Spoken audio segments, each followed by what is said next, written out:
نستعينه ونستغفره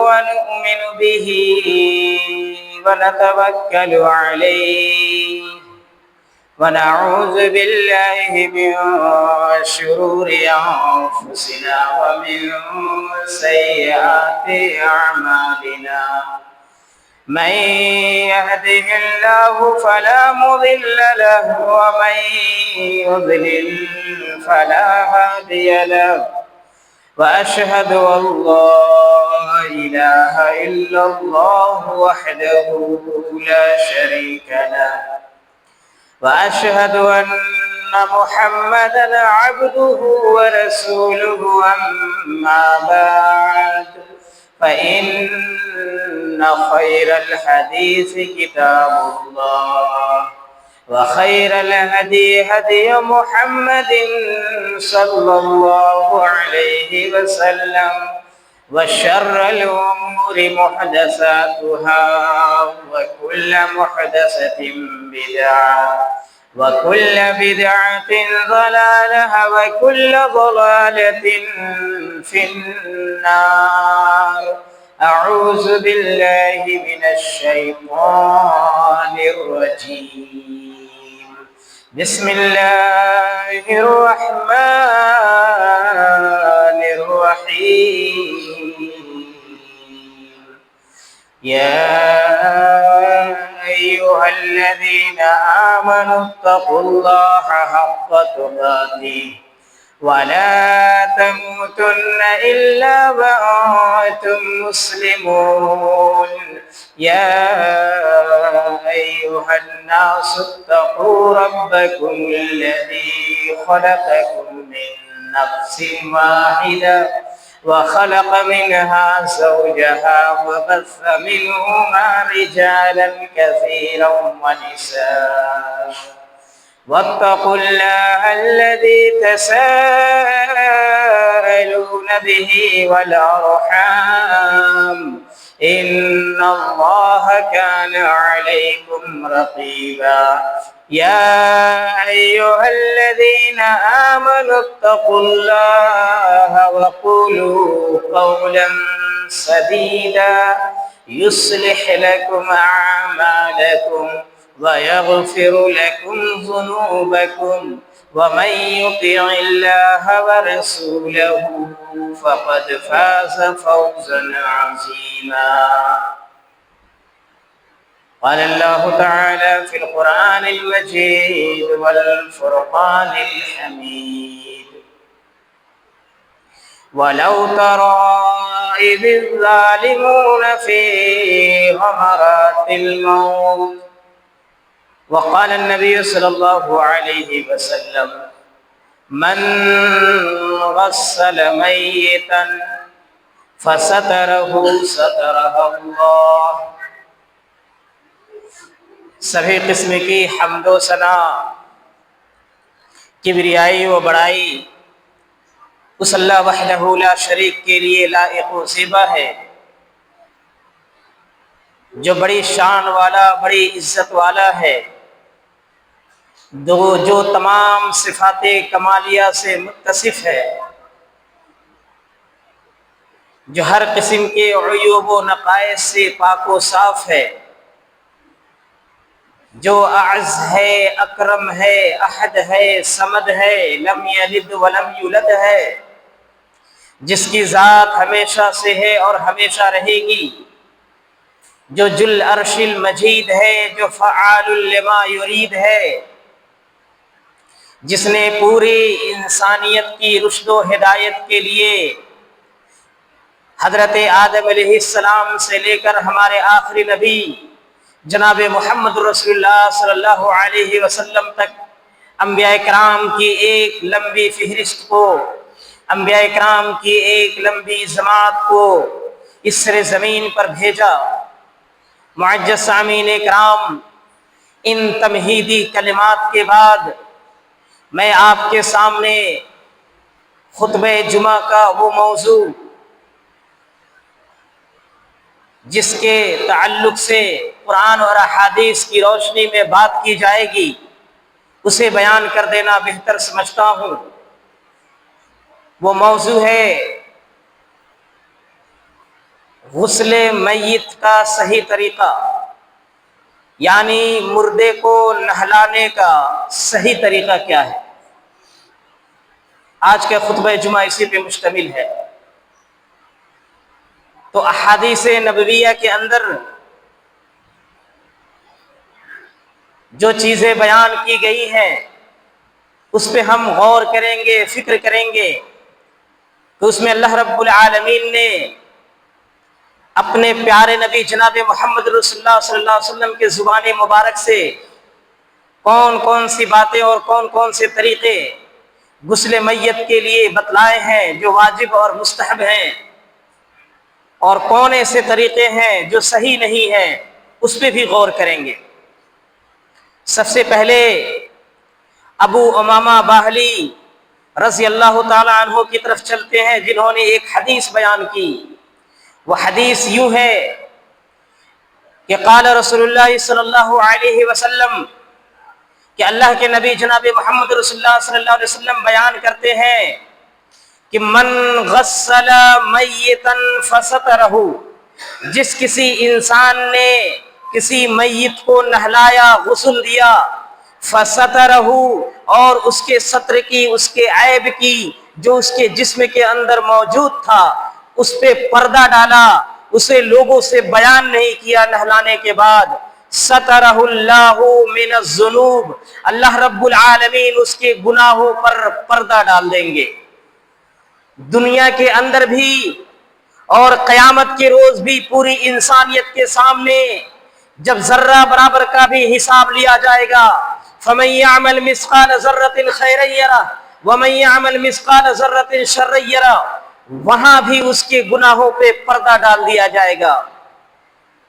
پھر اسی حدیث کے اندر ابو امامہ باہلی رضی اللہ تعالی عنہ بیان کرتے ہیں، وَمَن كَفَّنَ مُسْلِمًا، اگر کسی مسلمان نے کسی دوسرے مسلمان کو کفن پہنایا، چاہے وہ کفن مارکیٹ سے خرید کر دے، چاہے وہ کفن اس کے گھر والے خرید کر لائیں، جس انسان نے، جس مسلمان نے کسی دوسرے مسلمان کو کفن دیا، من کفن مسلمن، جس کسی مسلمان نے کسی مسلمان کو کفن پہنایا، اللہ کے نبی صلی اللہ علیہ وسلم بیان کرتے ہیں فَكَسَاهَا اللَّهُ مِنَ السُّنْدُسِ، قیامت کے روز اللہ رب العالمین اس انسان کو سندس نامی کپڑے کو پہنائیں گے۔ یہ سندس نامی کپڑا کیا ہے؟ ریشم کا ایک باریک کپڑا ہے، جس کپڑے کو اس انسان کو پہنایا جائے گا۔ وہ کپڑا پہننے کے بعد انسان کی شان و شوکت بڑھ جائے گی تمام انسانوں میں، کیونکہ قیامت کے روز سارے کے سارے انسان ننگے ہوں گے، اور جب اس انسان کو پہنایا جائے گا ریشم کے باریک لباس کو، وہ انسان خوش ہو جائے گا۔ کیوں؟ کیونکہ اور انسانوں کے مقابلے میں اس کے جسم پر جو یہ کپڑا ہوگا، یہ کپڑا سارے انسانوں کے مقابلے میں چمکتا ہوا ریشمی کا جنتی وہ لباس ہوگا جس کا نام سندس ہے۔ لہذا ہمیں یہ چاہیے کہ اگر ہمارے یہاں کسی بچی کی پیدائش ہوتی ہے تو اس کا نام سندس رکھو، ریشم کا وہ باریک لباس جو جنت سے لایا گیا، تو اس کا نام سندس رکھو۔ اب آگے کی طرف ہم بڑھتے ہیں کہ اگر انسان جب مر جاتا ہے تو مرنے کے بعد سے سب سے پہلے ہمیں کیا کرنا چاہیے؟ سب سے پہلا جو طریقہ ہے جو اللہ کے نبی صلی اللہ علیہ وسلم نے بتلایا، وہ طریقہ یہ ہے کہ مردے کے آنکھوں کو سب سے پہلے اغلقوہا، اسے بند کر دو۔ اگر آنکھ کھلی ہوئی ہے تو اس کے آنکھوں کو اپنے ہاتھوں کے ذریعے سے بند کر دو۔ دوسرا طریقہ یہ ہے کہ اس انسان کو دائیں کروٹ لٹا دو، اس کا چہرہ اور اس کا سینہ قبلہ کی طرف ہونا چاہیے، کعبے کی طرف ہونا چاہیے، اسے داہنے کروٹ لٹلا دو۔ لیکن یہ بات خیال رہے، یہ دھیان رہے اس بات کا کہ اس کے ہاتھ کے بل نہیں لٹلایا جائے گا بلکہ داہنے ہاتھ کو تھوڑا سا اس کے جسم سے باہر نکال دیا جائے گا اور داہنے کروٹ اسے لٹا دیا جائے گا. پھر دوسرا خیال رکھا جائے گا کہ وہ لاش پلٹ نہ جائے, چاہے وہ پٹ یا چت پلٹ نہ جائے, اس لیے اس کے پیٹھ کی طرف تکیوں کا انبار لگا دیا جائے گا, تکیوں کی ڈریر لگا دی جائے گی. کئی تکیے اس کے پیٹھ کی طرف سے ساد دیے جائیں گے. ابھی وہ مر گیا ہے کیونکہ ابھی اسے غسل نہیں دیا جا رہا ہے, اور ایک تکیہ اس کے سر کے پاس لگایا جائے گا. دائیں کروٹ پر اسے لٹانا ہے تاکہ اس کا چہرہ قبلہ کی طرف ہو, اس کا سینہ قبلہ کی طرف ہو. یہ حکم ہے. اور ہمارے یہاں کیا ہوتا ہے کہ اسے ہم چت لٹا دیتے ہیں. جب چت لٹا دیتے ہیں تو پھر اس مردے کو تکلیف پہنچایا جاتا ہے. میں بتاؤں کیسے آپ تکلیف پہنچاتے ہیں. اس کے دونوں پیر کی انگوٹھے کی انگلیوں کو آپ کسی دھاگے سے باندھ دیتے ہیں. یہ باندھنا جائز نہیں, کیونکہ آپ اس کے پیر کو تکلیف پہنچا رہے ہیں. جب اسے داہنے کروٹ پر لٹا دیں گے اس کا پیر ایٹومیٹک ایک سمت میں اور ایک لائن میں آ جائے گا. اس کے داہنے ہاتھ کو تھوڑا سا اس کے جسم سے باہر نکال دیں گے, بایاں ہاتھ اس کے بائیں کروٹ پہ ہے, وہ آسانی سے سویا رہے گا اور اس کا جسم نہ پلٹے. اس کے پیچھے آپ نے تکیہ لگا دیا, ٹیک لگا دیا. تکیہ نہیں ہے تو دیوار سے آپ نے لگا دیا. اور دوسری غلطی یہ نہیں کرنی ہے کہ بہت سارے لوگ اس کے منہ کو نیچے سے اوپر تک باندھ دیتے ہیں, اس میں پھیتا لگا دیتے ہیں, یا کپڑے سے اس کو اس طرح باندھ دیتے ہیں کہ اس کا منہ کھلا ہوا ہے تو بند ہو جائے. آپ بند کرنے کی کوشش کریں گے, اگر تھوڑا بہت بند ہو گیا تو ٹھیک, اگر نہیں بند ہوا تو اس پہ کپڑا آپ باندھ کے, کوئی ربر یا کوئی ایسی چیز رسی وغیرہ باندھ کے اس کے منہ کو آپ بند نہیں کر سکتے کیونکہ اس کو تکلیف ہو سکتی ہے. اس کے پیر کے دونوں انگوٹھے میں آپ دھاگا نہیں باندھ سکتے کیونکہ اس کو تکلیف ہو سکتی ہے. جو اللہ کے نبی صلی اللہ علیہ وسلم کا جو بتلایا ہوا طریقہ ہے اور صحابہ کرام کا جو بتلایا ہوا طریقہ ہے, وہ طریقہ یہ ہے کہ آپ اسے داہنے کروٹ پہ لٹا دیں گے. مرنے کے بعد اس کی آنکھوں کو پہلے بند کر دیں گے. پھر دوسرا اسٹیپ یہ ہے کہ جتنا جلد ہو سکے اس میت کو غسل دیا جائے اور اس میت کا کفن کا انتظام کیا جائے. اب آئیے, جب کفن کی بات آ گئی تو ایک حدیث کی طرف چلتے ہیں. ان عائشہ رضی اللہ تعالی عنہ قالت, حضرت عائشہ رضی اللہ تعالی عنہ بیان کرتی ہے کہ کفن رسول اللہ صلی اللہ علیہ وسلم فی ثلاثت اسواب بیض سحولیۃ من کرسف لیس فیہا قمیص ولا عمامہ. حضرت عائشہ رضی اللہ تعالیٰ عنہ بیان کرتی ہے کہ اللہ کے نبی صلی اللہ علیہ وسلم کو 3 یمنی سوتی چادروں میں جو سفید تھے, ابیض تھے, ان سفید چادروں میں ان کو کفنایا گیا. صرف 3 کا ذکر ہے. فی ثلاثت اسواب بیض سحولیۃ, کہ اللہ کے نبی صلی اللہ علیہ وسلم کو کفن دیا گیا صرف 3 کپڑوں میں, اور وہ تینوں کپڑے یمنی چادر تھے, یمن سے لائے گئے چادر تھے, وہ سفید تھے.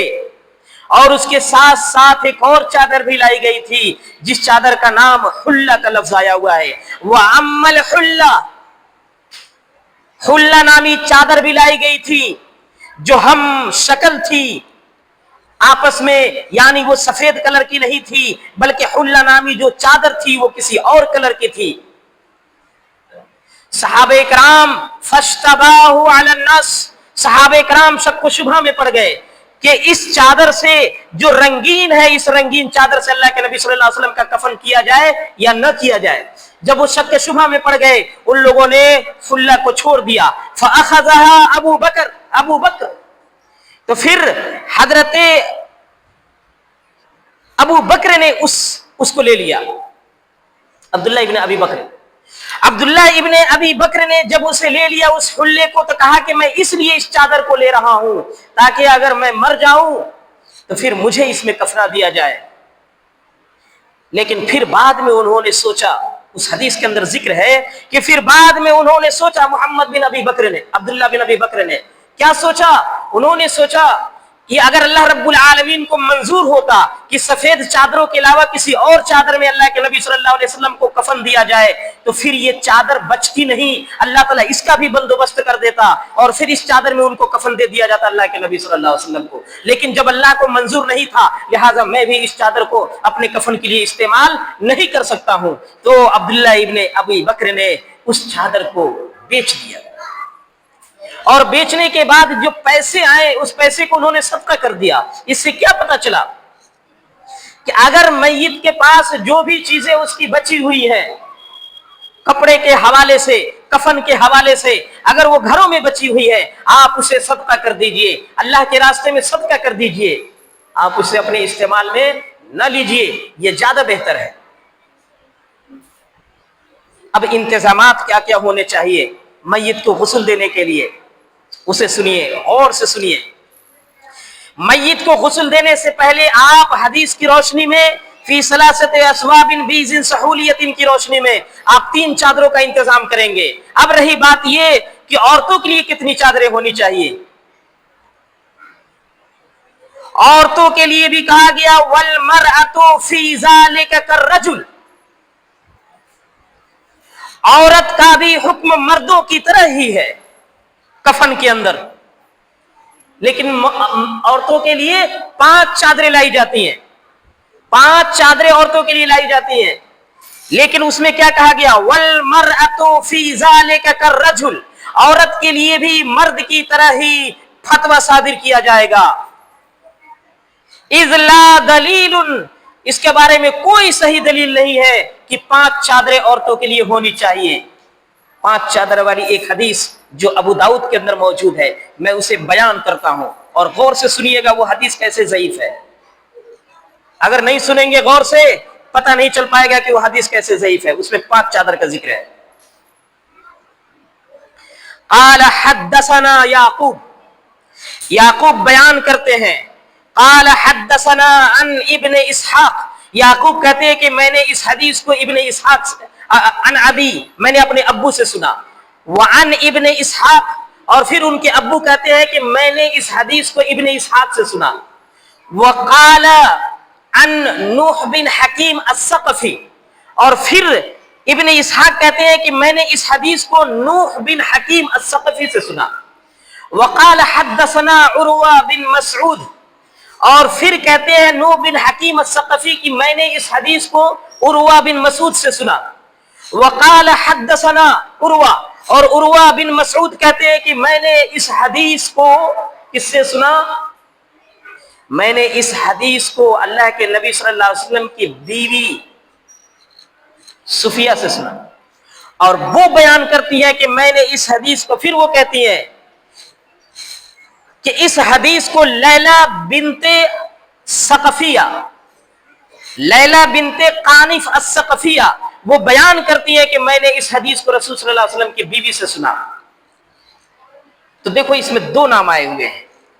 ایک نام آیا ہوا ہے نوح بن حکیم الثقفی کا، پھر بعد میں عروہ بن مسعود کے بعد ایک نام آیا ہوا ہے جس کا نام ہے داؤد. 2 نام آئے ہوئے ہیں. تو اس میں جو نوح بن حکیم الثقفی ہیں ان کے بارے میں بیان کیا جاتا ہے کہ یہ مجہول راوی ہے، جھوٹی حدیثیں گڑھ کے اور کہتا تھا کہ اللہ کے نبی صلی اللہ علیہ وسلم نے اس حدیث کو بیان کیا ہے اور میں نے اس حدیث کو فلاں سے سنا ہے اور فلاں نے فلاں سے سنا ہے اور فلاں نے جو ہے فلاں صحابی سے سنا ہے اور فلاں صحابی نے رسول صلی اللہ علیہ وسلم سے سنا ہے. لہذا اس کے بارے میں علامہ البانی بھی کہتے ہیں جو اس زمانے کے سب سے بڑے محدث تھے،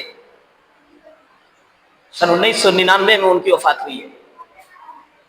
علامہ البانی بھی بیان کرتے ہیں اور کہتے ہیں کہ وہ مجہول راوی ہے جس میں اس سند کے اندر جو نام آیا ہوا ہے نوح بن حکیم الثقفی کا، پھر دوسرا جو نام آیا ہوا ہے داؤد کا عروہ بن مسعود کے بعد، کہتے ہیں کہ وہ داؤد کا اتا پتہ ہی نہیں ہے کہ وہ کون ہے، اس کے نام کا اتا پتہ ہی نہیں ہے کہ وہ حدیث میں کیا تھا، وہ کس طرح کا آدمی تھا، سچا آدمی تھا یا جھوٹا آدمی تھا. اگر انسان جھوٹا ہوتا تھا تو جو روات اور جو نام بیان کیے جاتے تھے اس میں اگر اس کا نام آ گیا تو فوراً حدیث کو ضعیف کہا جاتا تھا کہ حدیث ضعیف ہے. معلوم ہے کیسے؟ میں اگر آپ سے کوئی حدیث بیان کروں اور کہوں کہ میں نے اس حدیث کو اپنے استاد سے سنا تو محدثین کیا کرتے تھے؟ میرے استاد کے پاس چلے جاتے تھے کہ وہ زندہ ہے یا نہیں ہے، اور اگر پیدا ہوئے تھے تو کب پیدا ہوئے تھے، کس گاؤں میں پیدا ہوئے تھے. اور پھر اگر میں اس حدیث کو کہہ رہا ہوں کہ میرے استاد نے اپنے استاد سے سنا، تو پھر اس استاد کے گاؤں میں محدثین جاتے تھے اور پتہ کرتے تھے کہ وہ استاد زندہ ہے یا نہیں، وہ دنیا میں تھا یا نہیں، وہ اس گاؤں میں تھا یا نہیں، اگر تھا تو محدث تھا یا نہیں. پھر اس نے اپنے استاد سے سنا، پھر اس نے اپنے استاد سے سنا، پھر اس نے فلاں تابعی سے سنا، پھر اس نے ایک صحابی سے سنا، پھر اس صحابی نے رسول صلی اللہ علیہ وسلم سے سنا. جتنے نام اس میں آتے تھے، اگر میں کوئی حدیث بیان کروں کہ میں نے اپنے استاد فلاں سے سنا، ابو القیس المدنی سے سنا، تو پھر ابو القیس المدنی کے پاس جایا جائے گا کہ وہ باحیات ہے یا نہیں، کیا انہوں نے مجھے پڑھایا ہے یا نہیں پڑھایا ہے. پھر ابو القیس المدنی صاحب سے پوچھا جائے گا کہ آپ نے اس حدیث کو کس سے سنا، تو اپنے استاد سے سنا. پھر اس استاد کے پاس جایا جائے گا، وہ زندہ ہیں اور مر چکے ہیں تو کب مرے ہیں، کیا ان کے زمانے میں وہ زندہ تھی یا نہیں، ان کے استاد تھے یا نہیں. لمبی بحث ہے، اس لیے اب اس مسئلے کی طرف میں نہیں جانا چاہتا.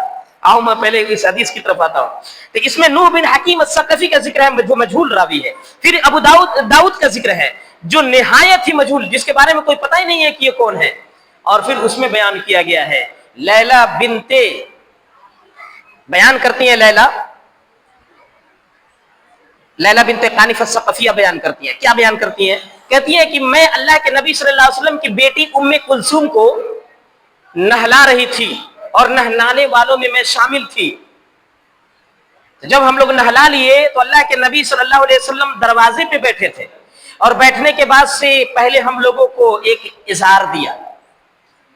ازار کہتے ہیں نیچے کا تہبند. ایک ازار دیا اللہ کے نبی صلی اللہ علیہ وسلم نے، ایک کپڑا دیا، ہم لوگوں نے لایا اس کو پہنا دیا. پھر اللہ کے نبی صلی اللہ علیہ وسلم نے کرتا دیا، دوسری چادر دی، دوسرا کرتا دیا. پھر اس کے بعد سے اس میں بیان کیا گیا ہے کہ اللہ کے نبی صلی اللہ علیہ وسلم نے کرتا کے بعد سے دوپٹہ دیا، دوپٹہ کے بعد سے چادر دیا. کتنے ہو گئے؟ 4 ہو گئے. اور چادر کے بعد سے ایک کپڑا دیا، 5 ہو گئے. وہ بیان کرتے ہیں، لیلہ بنت قانف الثقفیہ بیان کرتی ہیں کہ 5 کپڑے اللہ کے نبی صلی اللہ علیہ وسلم نے یک کے بعد دیگرے دیے. جب اس حدیث کی کھوج کی گئی اور جب یہ پتہ کیا گیا کہ اللہ کے نبی صلی اللہ علیہ وسلم کی بیٹی ام کلثوم کا جب انتقال ہوا تو اللہ کے نبی صلی اللہ علیہ وسلم وہاں پہ موجود تھے یا نہیں تھے کپڑا دینے کے لیے، تو پتہ یہ چلا کہ اس وقت جنگ بدر میں اللہ کے نبی صلی اللہ علیہ وسلم شامل تھے. جنگ بدر میں اللہ کے نبی صلی اللہ علیہ وسلم شامل تھے اور ان کی بیٹی کا انتقال ہو جاتا ام کلثوم کا. ادھر نہلا دیا گیا، کفن افن پہنا دیا گیا، تو پھر اللہ کے نبی صلی اللہ علیہ وسلم نے کیسے دے دیا کفن کا کپڑا؟ سوال، کفن کا کپڑا اللہ کے نبی صلی اللہ علیہ وسلم نے کیسے دے دیا دروازے پہ بیٹھے بیٹھے؟ یہ ہوتی ہے ہم لوگ جو بیان کرتے ہیں نا ممبر رسول سے کہ حدیث ضعیف ہے، اسی طرح نہیں بیان کر دیتے ہیں، اس کی پوری سند ہمارے سامنے موجود ہوتی ہے. ایک ایک چیز کے بارے میں جانکاری ہوتی ہے، کون سے ٹکڑے میں غلطی ہے اس غلطی کو پڑھ کے ہم لوگ بیان کرتے ہیں. ہلہ یوں ہی ہوا میں نہیں بول دیتے کسی بات کو. تو ابو داؤد کی یہ روایت میں 5 کپڑوں کا ذکر ہے جو ضعیف حدیث ہے، وہ حدیث صحیح نہیں ہے. اب آئیے آگے کی طرف آتے ہیں. تو عورتوں کے لیے بھی کتنی ہے؟ وَالْمَرْأَةُ فِي ذَلِكَ كَالرَّجُلِ، عورتیں کے لیے بھی 3 کپڑے ہیں، 3 چادریں ہوں گی. اور اس حدیث میں آگے جو حدیث بیان اللہ کے نبی صلی اللہ علیہ وسلم کو جس میں کفن دیا گیا اس میں کیا ذکر کیا گیا؟ عائشہ بیان کرتی ہیں کہ کفن رسول اللہ صلی اللہ علیہ وسلم فی 3 اثواب بیض سحولیۃ من کرسف لیس فیہا قمیص ولا امامۃ.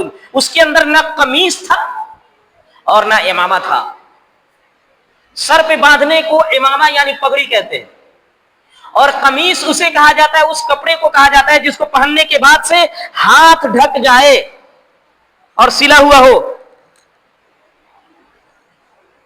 وہ قمیص ہے. لیس فیہا قمیص، اس میں قمیص نہیں تھا، ولا امامۃ، اور اس میں پگڑی بھی نہیں تھی اللہ کے نبی صلی اللہ علیہ وسلم کے کفن میں. اس سے کیا پتا چلا کہ پگڑی نہیں پہنائی جا سکتی ہے کسی مردے کو، ٹوپی نہیں پہنائی جا سکتی ہے کسی مردے کو. کفن اگر دیا جائے گا تو صرف 3 کپڑوں میں کفن دیا جائے گا. لہذا مردے کو نہلانے سے پہلے آپ کے لیے ضروری ہے کہ کفن کا آپ انتظام کریں. کفن کے ساتھ ساتھ آپ عطر کا انتظام کریں، عطر کے ساتھ ساتھ آپ روئی کا انتظام کریں، روئی کے ساتھ ساتھ آپ بیری کے پتوں کا انتظام کریں.